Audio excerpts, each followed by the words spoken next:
welcome. Having a good Monday so far. Look who it is, Kyle Richards is my co-host. I'm so happy you're here. This is so exciting. I don't think I can take it. Oh, yeah? Yes, I'm very excited. We got a big show, a lot of fun. We got, well, Kyle is here, obviously. Mauricio, Kyle's husband, is in the front row.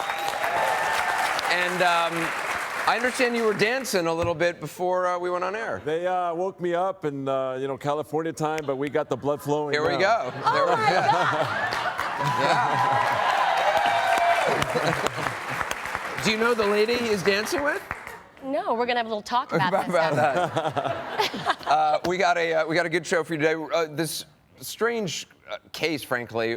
We had this woman on last year. Her name is Dr. Mary Hamer. She believes she's Joran Vandersloot's guardian angel, and she has been supporting him financially over the years while he's in jail. She's now allegedly, she says, writing a book with him about nonviolence, if you can believe it. Anyway, we're gonna talk to her and try to find out what the deal with that is. We'll have a little talk with her backstage too. Yeah, I know. But there's a lot to get to. First of all, I almost did not get here today because last night I was in Washington, D.C. for our coverage of election stuff, and I have to go back there later tonight. So in order to get here in time, I drive overnight because there's a plane that leaves early in the morning, but I can't guarantee that the plane will take off. So, I don't know that I'll be able to get here in time. So I get a car service. Thankfully, the company gives me a car service, and there's a guy driving. And I usually sleep for the 4 or 5 hours it takes as you're driving here. And so anyway, last night, I was just about to go to sleep in the car after being on the air. And, it's a town car, and it's a comfortable car. And the driver, has some breathing issue where it sounds like he's snoring. So I'm about to drift off to sleep, and I hear the driver going, and so it makes me completely paranoid. So for about 3 hours, I'm sitting there looking in the rearview mirror, making sure is the guy really awake, and I'll see his head move, and I'll think every time he turns to look, I think he's falling asleep, and he keeps snoring. It's very Was it snoring or snorting? No, it was snoring. it was like. He was snoring, but he was awake. And he was a very nice driver, very nice guy, and I have nothing against him, but it completely freaked me out. Finally, at about 1 a.m., as, we're kind of getting close to the city, I do fall asleep. I finally am able to fall asleep because I figure I buckled myself in the back. I put some pillows in front of me in case we do have an impact. I finally fall asleep. You both fell asleep. About 5 minutes later, 5 minutes later, I hear screaming and yelling. And I jump up out of my slumber, and somehow the guy thought the Holland Tunnel was open. A lot of tunnels to New York are still not open. Only the Lincoln Tunnel is open. Anyway, he was looking for the Holland Tunnel. He gets lost. He sees this long line of cars and an empty lane next to it, and he keeps driving and then tries to cut into the line. Now, as anyone who is in the New York area knows, any line of cars right now is people waiting for gas. So this guy has driven up to the front of the gas line and tried to cut in. Oh my God. And he doesn't want gas. He thinks this is the line to a tunnel, and you shouldn't cut anyway. And so there are people screaming at him. The police are now about to arrest this guy for cutting into this gas line. And I am in the back seat like, no. I don't know anything about this. I've been asleep the entire time. I don't know this man. I was ready to get out. I was ready to sail him down the river. And I was like, this is a gas line. Get out of the line. And and he's trying to talk to the police officer, and they are not having it. They're just like, turn around, leave. Understandably. It was horrible. I almost didn't make it here also. I know. Well, I heard about what happened. So I decided to come with my husband on this trip to New York, and I have a very hard time leaving my kids. Sure. I'm very neurotic about that, and usually if I have to go, then he at least stays. But we decided to make this a romantic trip, the two of us. Oh, nice. So I told the girls, you guys can reach me, via email on the plane, because I can email from the plane. So we're on the plane, and I find out, I can't even talk about this without shaking, that Portia, my youngest of 4, she's 4 years old, has swallowed a watch battery. Oh my God. There we go. There's the battery. This is actually, that's the battery down there. Oh my God. That is the battery. So imagine I'm already an extremely neurotic mom. did she- My husband is like, honey, stay calm. I'm hyperventilating. On the plane. I'm ready to parachute out of the plane. I mean, I can't even tell you how terrifying. So thank God, you know, they say it takes a village to raise a child.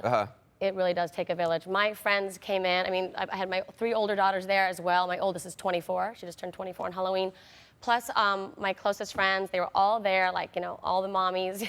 So, but how did they know? She just said, "Oh, I It swallowed." was from this little light-up necklace that came with 2 little watch batteries. For some reason, it looked like a little mint. She decided to put it in her mouth as a joke, and then went, "Ooh," and she goes, "I swallowed one." So, yeah. So then she ended Wow. up, so now they said from the x-ray they can see that it's on its way out. And that we were trying to get back on a plane to leave, so I didn't think I was going to come. And my doctor, Peter Waldstein, said, Kyle, calm down. I know how you get. I want you to relax. It's on its way out. Wow. There's nothing you can do if you fly back. You know, don't do that. So it was very scary. I did not know how dangerous.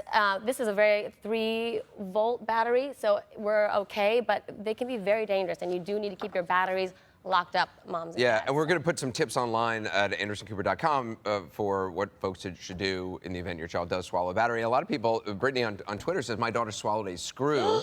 Yeah. H.E. Hayes says, my twin sister swallowed a penny before. Yikes. Well, just whatever you do, don't do what I do. Scream, panic, and almost pass out. I'm the perfect case of what not to do, how not to do. Wow, that is terrifying. Thank God though. she's going to be That's okay. the worst feeling, though. Feel like there's nothing you can do. Terrifying.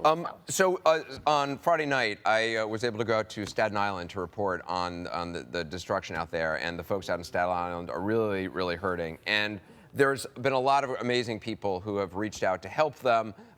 Yesterday, several thousand runners from the marathon, instead of running, they went out to Staten Island to help people clean up. But on Friday night, I met a woman named Mary Beth Melendez, who was out volunteering on a street in Newport Beach on Staten Island. And she saw a need, and she just decided to go and help. She's blind, and she went out with her seeing eye dog, Trixie. And I was just so blown away by her and by her spirit. Anyway, we invited her here today. Mary Beth is here. How you doing? Unbelievable. Nice to see you. So, I took a picture, I put it on Instagram with you, and I tweeted about you. I think people were blown away. Why did you decide to go out and help? Well, I think it was twofold. First of all, I grew up with parents that always gave back to their community. So that sense of community and helping neighbors was something that I grew up with. And now as an adult, being in the mental health program at the College of Staten Island, social justice is part of our protocol. So that's another part that was deep in my heart. But I also saw firsthand the devastation and the need that was out there. I got to work with these people from day one when the storm hit at the shelter.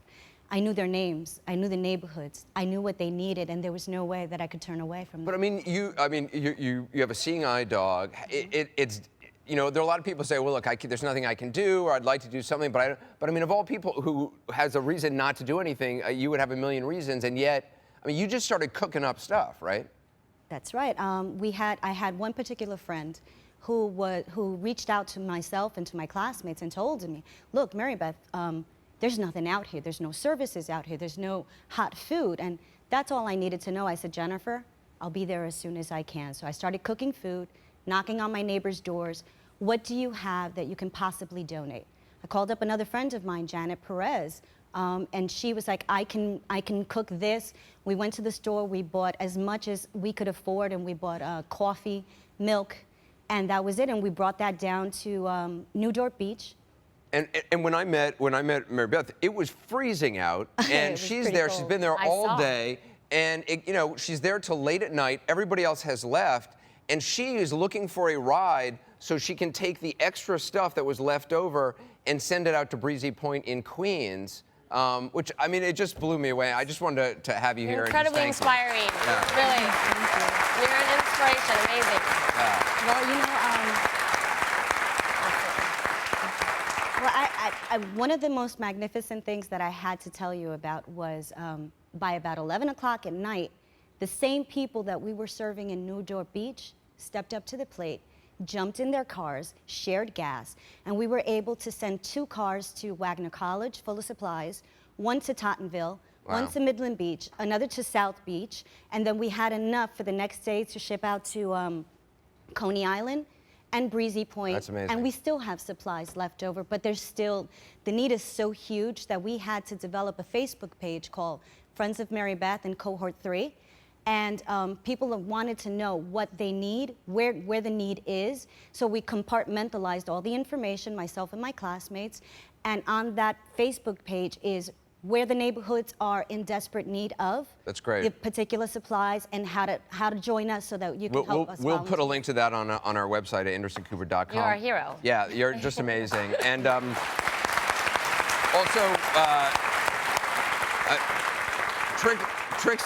Trixie's hiding out there, but Trixie's There been she amazing goes. throughout there. Trixie was so patient throughout this entire thing. So it was Yeah. great to have you both out there. Also, we talked to our friends at Gap. They're going to be sending warm clothes for families through a group called Tunnel to Towers to Staten Island. Also, Welch's. They've agreed to send a truck to Staten Island as well with some supplies there. Thank you. That's amazing. Yeah, what is that? Yeah, Gap is going to give to 1,000 families on Staten Island, and there's just so many people in need. And again, we'll link to Mary Beth's page. But again, I mean, if you can do it, anybody can volunteer, and you're amazing inspiration to me and to so many people. Thank you. Thank you. Yeah, Amazing. we got a lot more ahead. More first 15 coming up. Kyle's going to give us a sneak peek at the season premiere of Real Housewives of Beverly Hills. A lot more ahead. We'll be right back.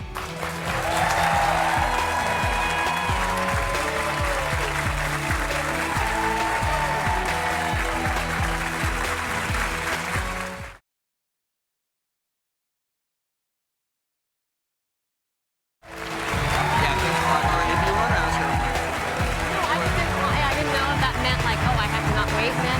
Then it wasn't a minute, so now I know. I might just. Hey, welcome back. I'm here with Kyle Richards from Real Housewives of Beverly Hills. The premiere is tonight. It's tonight. Very exciting. Yes. So what can we expect?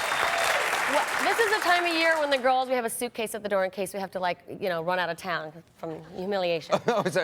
No, do you, I mean, because you've already shot it, do you have an idea what's going to be on tonight? No, I mean, we obviously know what's been going on in our lives. Right. And, they've been following each of our lives, but we don't know what the other girls are saying in their interviews, which can sometimes lead to more problems. And is everybody back? Everybody's back. You have a new housewife. There's a new housewife, Yolanda. You'll see Camille Grammer as well, on and off throughout the season, sort of like reoccurring. Now, is Camille still talking with her shoulders? Because I love it I when know she you does love that. I know. Because I like it when Camille will say something. She'll say something sort of, could be slightly mean, but then she'll soften it with, she'll be like, well, they're just jealous of me. It sort of softens it. Exactly. Yeah. We've actually laughed about you imitating her. Yeah, no, I love me some Camille Grammer. Well, we have a clip actually from the new season. Let's take a look. When I was angry with Kim when she was drinking, she was angry for me in the way I reacted to it. But now that she's sober, I kind of wonder, like, why do I still feel tension? It seems like sometimes we'll just never get back to the way we were.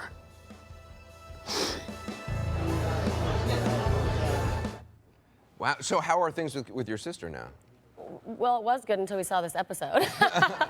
No, we're actually, in a much better place than, before we started the show, there was a lot of passive aggressiveness between Kim and myself. So now things are actually better. We still are, rocky at times. So it's something we're still working on every day. When you see an episode, do you call each other up afterward? I mean, if you are talking. Well, exactly. Right. No, well, after viewing this episode, because we have to write our blog for BravoTV.com, so we see it in advance. So we went together to, to some event, and we were in the car, and I said, you were really rude to me in the first episode. And then she's like, well, you were rude. I'm like, oh, God, here we go. So we try not to get into it, And what's going on with Adrienne Maloof and her husband? They're getting divorced. They're getting divorced. Yeah, that's It's really so sad. It is sad. Well, Paul and Adrienne are a couple friends, Mauricio's and mine, so it's been very sad for us to see them I always split up like like them this. and you guys on it because both of you guys seem to be, both couples seem to be the most kind of real. I mean, you're very, you guys both work, you're raising your kids, and they seem very, you know, they argue. They seem very kind of real. It's not all. Yeah, I think that argument was a little too real. Right. Clearly. Yeah. But clearly, there's obviously, you know, much more going on, you know, than we realized. Like, we thought their bickering was just part of their little banter and kind of funny, but obviously, you know, they had bigger problems than that. Did it surprise you when you heard they were going to get a divorce? It did, because I really, you know, felt like how the audience felt. Like that was just their thing, and that's how they were. And, you know, I was actually surprised, but you'll see that kind of play out over the season. There's also, I saw online some pictures on one of those gossip sites of which shows Adrian's back, allegedly bruises. I couldn't tell from the photos what was going on. I mean, I have no idea. All I know, I've only seen them both be, you know, good people. So I think that I have no idea what those photos were. I really do not know. And do you think I know the person that leaked them is not a very nice person, and I'm not really sure what the motive was there. How is that cheesy guy Cedric still around? Do you remember that? Who was that? He was dreadful. He was living at Lisa Vanderpump's house for a while. Yeah. Yeah. And then he disappeared, but then he like showed up again with somebody else. Exactly. Is he still floating around somewhere? Does he have a He's job floating yet? around somewhere. Yeah. But I don't think anywhere where we would know. Okay, so he doesn't. He's not going to pop up. You're not going to be bumping into him anytime All right. soon. Yeah. Well, That sounds kind of scary. Like, where did he end up? Well, yeah. Because I never bought that whole story of like he was raised an orphan on the streets of Paris. I was like, wait a minute, he's not Edith Piaf. Yeah, I was like, exactly. That's the Edith Piaf story. At first, when I heard it, I was like really falling for it. I was like, oh my God. And then I was like, wait, I think I've seen this in a musical. Right, I know, right, right. It's called Les Mis, and he basically took the plot line of Les Mis and made that his own life story. Yeah. Well, I was a little slow to catch on to that, so Yeah. Lisa was even slower. So I saw the thing in the news recently, and I'm using the term news loosely, that there are these cupcakes now which are being made for a display in London's St. Bart's Pathology Museum. They are STD cupcakes. We actually have some brought out. It's a present. This is one way to get on a diet like really fast. This These is the are most so disgusting thing I've disgusting. ever seen. These are, I mean, you can't. Wait, I don't even wanna know what those- Yes. In fact, I'm going to turn these ones upside down Oh because God, they're so those are so disgusting. embarrassing. Yeah. Well, this is really unbelievable. They're like syphilis, gonorrhea cupcakes. Yeah. Okay, what is in here? Oh God, anybody hungry this morning? It's so disgusting. It's so disturbing. One of them has Who would eat this? has a pair of lips with, I guess, a big like herpes spore on them. I mean, unbelievable. Yeah. I mean, And don't you just want to bite it this well, morning? no, that I'm is. like, I don't even. I'm I'm not going to say what venereal disease that is. Oh from my I'm God. guessing. Are you really But, gonna eat a bite of this? I mean, I might as well. So I mean, a little. it is just a cupcake. It's not really herpes. So But this is like. they're not very good. They're not great. I can't even get myself to eat a bite of this. What is that? And I would eat almost any cupcake. on the I, planet. I cannot identify what venereal Well, disease thank that God. is. Thankfully. Thank God we Yeah. haven't. That's, yeah. Oh, this is really disgusting. The cupcake I trend think has this gone is, too far, I think, with this. Yeah. Now, why are they doing this? It's like to scare, No, I college guess kids? it's part of a museum display at like a medical museum or something, and it's just sort of to get. The idea is to raise awareness about sexually transmitted diseases and to get people to think about it. And I mean, it is kind of a clever way to get people talking about Maybe sexually serve these transmitted at my diseases. kid's next birthday party. But it actually arrives in a box that says like STD infected specimen. Oh my Yeah. gosh. So can you imagine getting this in the mail and the mailman being like, here you go. Look at these, the tweets here. The cupcakes are Take just it easy wrong. says, I'm a baker. I would never have thought selling something even resembling this. It is disgusting, very unappetizing. They should use their creativity more productively. But I they're so delicious. Yeah, Just no, kidding. but yeah, it is kind of to help raise awareness about the dangers of unprotected sex and stuff. So it's got a point. Okay, yeah, well, good, thanks. Yeah. Okay. There's also a woman that I read about called the Cleaning Fairy, who has been arrested in Cleveland. She allegedly broke into somebody's house and cleaned up, and then left a $75 bill written out on a napkin with her phone number. That's the bill right there. Oh. And she described what she did. I was here to clean, and and that's her there. She has OCD, severe OCD, wants to be She paid told for. the police that she was driving by the house and wanted to do something, or wanted something to do. So she broke in, she washed coffee cups, took out the trash, vacuumed, and dusted inside the house. which I think is actually kind of considerate. I mean, She can come over to my house and do that anytime she wants. and she's been charged with breaking and entry, and she pleaded guilty to attempted burglary. Did she steal anything, or she just cleaned? No, well, apparently she's just clean, but she's done it before. She actually has another burglary case pending. So I guess she does have a. I wonder if she penchant. brought the cleaning things with her, or she used theirs. Yeah, I don't know. That's a good question. Maybe that's what she got convicted of stealing for. Yeah. Ann says, let her know I'll be gone all day and my door's unlocked. Yeah, me too. I think it's very funny. I like this lady, actually. Yeah. So what are you most worried about for this new season? Oh my gosh. You know, everyone says to me, are you excited? I'm thinking, oh, that's right. We're supposed to be excited, I guess. But I actually get anxiety when the show airs. Just because, you know, we've gone through so much, all of us, the women, you know, especially, you know, from season 1 on, all the girls. We really have like sort of an inexplicable sisterhood between all of us. Even, you know, Camille and I, who started off on the wrong foot. Right, yeah. But, you know, you never know what's going to come up or what the women are saying behind your back. And, you know, so I get really anxious about that. Because everybody says stuff with smiles, too. And Yeah. that's where you know they're going to twist the knife. Oh, yeah, exactly. Yeah, but I see right through those smiles. Yeah. Yeah, it just gets scary. And, you know, there is a lot of drama this season, a lot of, you know, real life issues. You know, with our show, I think, you know, a lot of people wonder and ask me, is your show scripted or is it lightly scripted? It is not at all. It is 100% real. As you've seen, we've dealt with some unbelievable life situations, you know, from suicide to, you know, alcoholism, divorce. So it's very unsettling at times to watch, but there's also a lot of fun in this season and a lot of glamour and fun, exciting stuff too. So. Just very briefly, do we have time for that video that I want to show? Yeah, there's obviously the election is tomorrow, and you know there have been so many ads out there. Everyone's probably sick of the ads. But a woman put a video on television of these 2 kids playing, didn't realize that the kids were even aware that there was a presidential election going on, and she hears them playing different roles of the presidential candidates. Take a look. I'm Mitt Romney. I too. No. You're President Obama, so you didn't win. I win. No, I win. I win. Mitt Romney win. No, I win. That's how it ends. That's how it always ends. So. It's Portia. She watches the debates with us, and you know she sits there and she listens to it while she plays in the background. But you don't really realize how much they're absorbing, like you said. So the other day she said, "I really want Obama to win." I said, "You do? Why?" She said, "Because he's the cutest." Oh, I mean, well, some people, that's her criteria. That's her criteria. All Yeah. right. So. Well, hopefully it will not end up like that tomorrow with one candidate Exactly. throwing something at the other candidate. But it's going to be exciting. It comes down to everybody out there, the voters. So everybody should go out and vote, and we'll see what happens tomorrow. Definitely go out and vote. Yep. No matter who it is, whoever your choice is, go out there, make sure you vote, and whoever wins, we're going to have to support. It's our president. That's right. All right, up next, a shocking new book, which the woman who's writing it, along with Joran van der Sloot, actually wants to dedicate, if you can believe this, to Natalie Holloway. We'll talk to Dr. Mary Hamer ahead why she's still supporting Joran van der Sloot. That is crazy.